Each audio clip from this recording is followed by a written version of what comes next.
今年一届台北马拉松礼拜就要举行啊，一届有28000个民众参加。不过迄天呢，拄好是拄到这大陆冷气团，到时阵呢，这北部地区低温可能来到11度。就这心脏科医生提醒讲，上过激烈运动加上凶变天，将有可能会有心肌塌抑个破心的风险。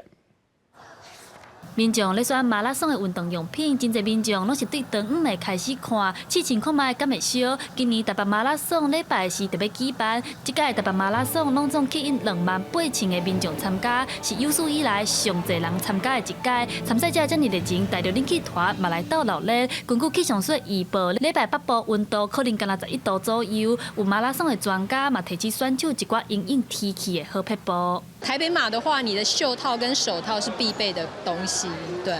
那保暖的话，大概基本上有这2个东西应该就够了。那下雨的话，就是